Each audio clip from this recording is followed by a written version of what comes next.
ونصلی علی رسول کریم اما بعد۔ میں ایک سچ ہوں، اگر سن سکو تو سنتے رہو، غلط کہوں تو میرے منہ پر ہاتھ رکھ دینا۔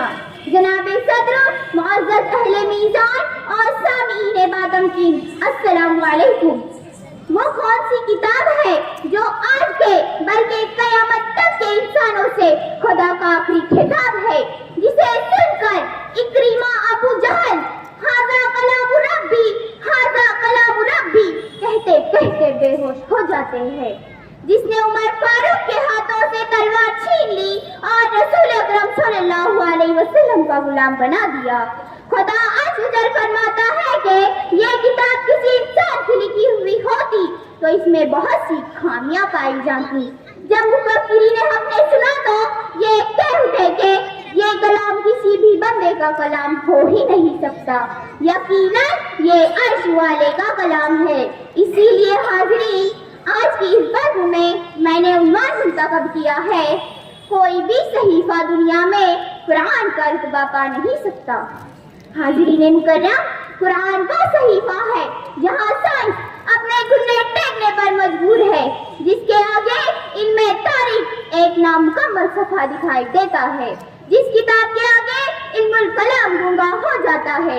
قرآن مجید ایک پرنور کتاب ہے جو شب ظلمت میں بھٹکنے والوں کو اجالوں کی پرنور شاہراہ پر لا کھڑا کرتی ہے۔ قرآن زندگی کا پیمانہ ہے، قرآن راہ نجات ہے، قرآن ضابطۂ حیات ہے، منزل مقصود تک پہنچانے کا مکمل اور پاکیزہ راستہ ہے، جہاں جیاد الماء نے بھی تھک کر اپنے قلم توڑ دیے۔ اس کی عظمت کی شہادت ایک زمانہ دے گیا، تاجدار زمن کا تاجور قرآن ہے۔ حاضرین مکرم، آج جس کتاب کی گونج روزانہ کروڑوں مساجد کی نمازوں میں سنائی دیتی ہے، کون کرے گا اس کتاب کی ہمسری جو 800 سے زیادہ صفحات پر مشتمل ہونے کے باوجود 7 سالہ بچے کے سینے میں سما جاتی ہے۔ بے شک ان 6666 آیات میں جزا و سزا بھی ہے، گناہ اور توبہ بھی ہے، حقوق اولاد بھی ہے، روزی حلال بھی ہے، حکومت شخصی بھی، جمہوری بھی اور حقوق رعایا بھی ہے۔ صاحبان مکرم، دیکھیے نا، دیکھیے تو صحیح آئینِ رحمت کا سنہرا نصاب، ذرا سمجھیے نا، سمجھیے تو صحیح قرآن پاک کی مقدس آیات کو، اس کے ایک ایک لفظ کو، جس میں دانش و بصیرت کا سامان رحمت ہے۔ اسی کے روشن صفحات پر ملتا ہے عرفان آگہی کا قرینہ، ایمان و ایقان کا سلیقہ، اتحاد و اتفاق کا فہم، عروج و کمال کا طریقہ۔ اسی سے ملتا ہے توحید و وحدت کا سبق۔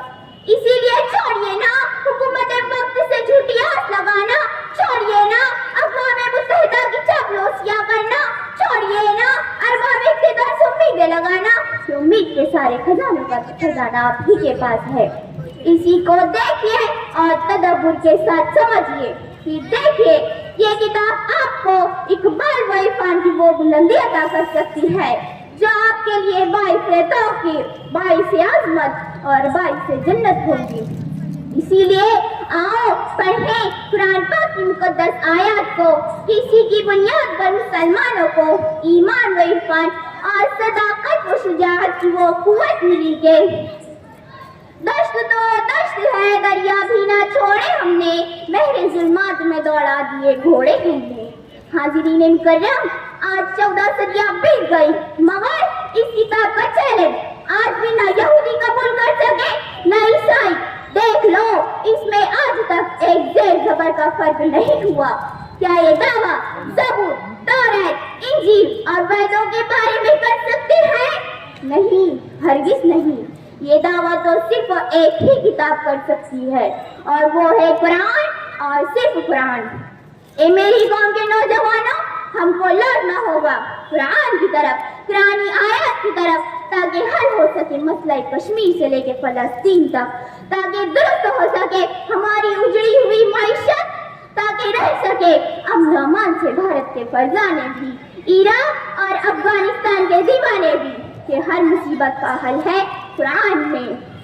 آج یہود و نصارہ کی سازشوں کو ختم کرنے کے لیے، اسلام کو دنیائی نیتی پر غالب کرنے کے لیے ضروری ہے کہ قرآن فہمی، قرآن شناسی اور سب سے بڑھ کر مسلمانوں کا حامل قرآن بننا، کیونکہ ماتھے پہ سجا لینے کے قابل ہے یہ قرآن، ہر راستہ عشق کی منزل ہے یہ قرآن، ہر لفظ میں پوشیدہ ہے اسرار محبت، ہر لفظ میں پوشیدہ ہے اسرار محبت، دنیا ہے اگر جسم تو پھر دل ہے یہ قرآن۔